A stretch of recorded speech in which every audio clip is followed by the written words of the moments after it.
Atentos porque el vestuario del Real Madrid se ha derrumbado por completo sin la presencia de Luka Modric, ese mago croata que durante más de una década ha sido el faro que iluminaba el camino en los momentos más oscuros del equipo blanco, y ahora, en esta temporada 2025 a 2026 que empezó con promesas de renovación pero que se ha convertido en un calvario de inconsistencias y tensiones internas, el ambiente en Valdebebas es un polvorín a punto de explotar con jugadores que se miran de reojo.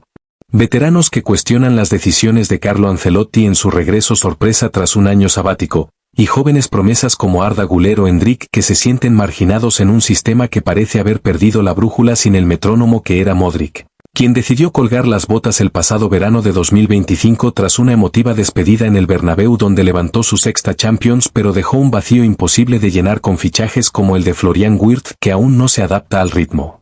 madridista o el de Trent Alexander-Arnold que brilla en defensa pero no aporta esa pausa inteligente en el mediocampo. Las fuentes cercanas al club hablan de un vestuario dividido en clanes, con los brasileños Vinicius y Rodrigo liderando un grupo que exige más verticalidad y libertad creativa mientras que los españoles como Dani Carvajal o Lucas Vázquez intentan mantener la disciplina táctica que Ancelotti impone con mano de hierro pero que sin Modric se ve rígida y predecible, generando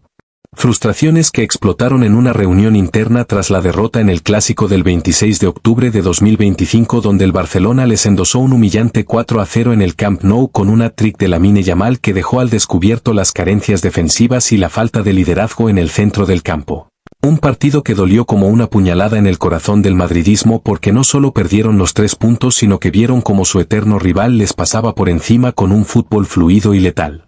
Bajo Hansi Flick, dejando a Mbappé aislado arriba y a Bellingham ahogado en tareas defensivas que no le corresponden, ese clásico fue el punto de inflexión negativo para el Real Madrid. Con Ancelotti cuestionado por no haber encontrado un reemplazo adecuado para Modric a pesar de tener opciones como Tchouaméni que rinde en lo físico pero carece de la visión de juego del croata, o Valverde que aporta llegada pero no esa calma en la distribución que permitía al equipo controlar los tempos de los partidos grandes. Y las cámaras captaron discusiones acaloradas en el túnel de vestuarios donde Vinicius increpó a un asistente por la falta de rotaciones, mientras que Courtois, el portero belga, intentaba calmar los ánimos recordando que sin Modric el equipo había ganado ligas pero que ahora la ausencia se nota más porque el plantel es más joven y necesita esa figura paternal que guiaba con ejemplo y palabras sabias. Las filtraciones de audios internos revelan un ambiente tóxico donde jugadores como Rodrigo se sienten infravalorados al ser suplentes recurrentes a favor de un Mbappé que monopoliza el balón pero no siempre decide bien, generando celos que se extienden a las redes sociales con likes sospechosos a posts críticos con el técnico. Y todo esto agravado por lesiones crónicas como la de Alaba que deja la defensa vulnerable y obliga a improvisar con Militao y Rudiger que no tienen la química de antaño. El derrumbe del vestuario se evidenció en la rueda de prensa posterior al clásico donde Ancelotti admitió errores tácticos pero defendió a sus jugadores diciendo que el equipo necesitaba tiempo para adaptarse a la vida post-Modric, una era en la que el croata no solo era un mediocampista excepcional con su capacidad para romper líneas con pases milimétricos y su inteligencia posicional que permitía recuperar balones sin foul, sino también un líder silencioso que unía al grupo con su humildad y experiencia en finales europeas, algo que ahora falta y se nota en partidos clave como el empate contra el Atlético en el derbi madrileño donde el Madrid dominó pero no supo cerrar el encuentro, permitiendo un gol en el último minuto que desató murmullos de descontento en el banquillo. Las fuentes internas hablan de noches en vela para Florentino Pérez que ve como su proyecto de Galácticos 2.0 se tambalea sin el pegamento que era Modric, obligándolo a considerar fichajes de emergencia en el mercado de invierno como un regreso improbable de Casemiro o la apuesta por un joven como Archie Gray del Leeds. Pero nada parece suficiente para restaurar la armonía en un vestuario donde los egos chocan y la presión de la afición se hace insoportable con cánticos de Modric en cada partido en casa que recuerdan lo irreemplazable que era el número 10. El clásico que hizo tanto daño no fue solo una derrota deportiva sino un golpe moral que expuso las grietas, con Yamal bailando a Camavinga en el mediocampo y Pedri distribuyendo como si fuera el propio Modric pero con más juventud, dejando al Madrid sin respuestas y con un Ancelotti que en la zona mixta admitió que echaba de menos la pausa del croata en momentos de caos, un partido que dolió porque el Barcelona celebró como si fuera una final mientras el Madrid se retiraba cabizbajo, generando un cisma que se extendió a las familias de los jugadores con esposas y agentes filtrando descontento a la prensa, y mientras tanto, al otro lado del Canal de la Mancha, el Arsenal de Mikel Arteta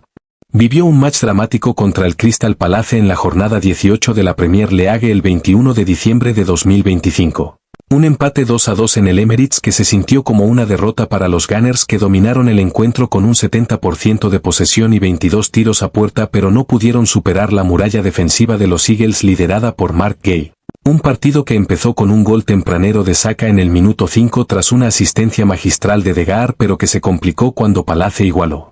con un cabezazo de Mateta en córner al 32 minutos, dejando el descanso en tablas y Arteta furioso en el vestuario exigiendo más intensidad. La segunda mitad fue un asedio del Arsenal con Trossard y Martinelli creando peligro por bandas pero fallando ocasiones claras. Hasta que Rice puso el 2-1 con un disparo lejano al 67 minutos que pareció sellar la victoria, pero el drama llegó en el 89 minutos cuando un penalti dudoso por mano de Saliba permitió a Eze empatar desde los 11 metros, desatando la ira de la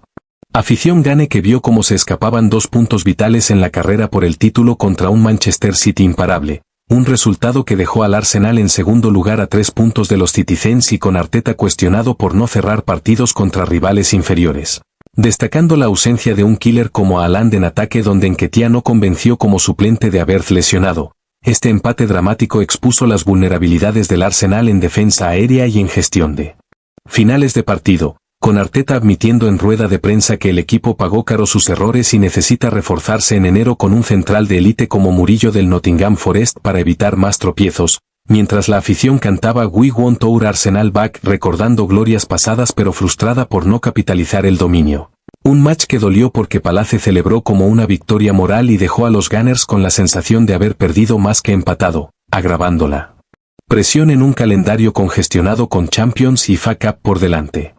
Y profundizando en el derrumbe del vestuario madridista sin Modric, ese pilar que sostenía no solo el juego sino el espíritu colectivo con su ejemplo de resiliencia tras guerras y éxitos, el ambiente en Valdebebas se ha vuelto asfixiante con rumores de cliques que separan a los sudamericanos de los europeos, donde Mbappé intenta imponer su liderazgo pero choca con la nostalgia por el croata que resolvía con una mirada lo que ahora requiere gritos de Ancelotti, un técnico que regresó en verano de 2025 prometiendo estabilidad pero que sin su antiguo pupilo ve como el mediocampo pierde magia y el equipo sufre transiciones lentas que rivales como el Barcelona explotan con maestría. Las tensiones se agravaron post-clásico con filtraciones de que Bellingham cuestionó la táctica en una cena de equipo, generando un cisma que Florentino intenta apagar con reuniones motivacionales pero que persiste en entrenamientos donde la intensidad baja y los errores se multiplican, recordando como Modric en su último año 2024 a 2025 aún dictaba clases con 39 años distribuyendo 8 asistencias en liga pese a minutos reducidos, un vacío que ni Camavinga con su energía ni Ceballos con su técnica logran llenar, dejando al Madrid vulnerable en partidos como la derrota 3-1 contra el Liverpool en Champions, donde la falta de control permitió contras letales. El clásico del 26 de octubre de 2025 sigue doliendo como una herida abierta, con el 4-0 del Barça no solo por goles de Yamal sino por la humillación táctica de Flick que expuso la rigidez madridista sin la pausa modriciana, un partido donde Vinicius falló un 1 contra 1 clave y Mbappé desapareció, generando autocrítica interna que Ancelotti intentó canalizar pero que estalló en prensa con declaraciones veladas de Rodrigo sobre necesitar más equilibrio. Un dolor que se extiende a la afición que corea el nombre de Modric en cada mal partido como reproche a la directiva por no retenerlo un año más.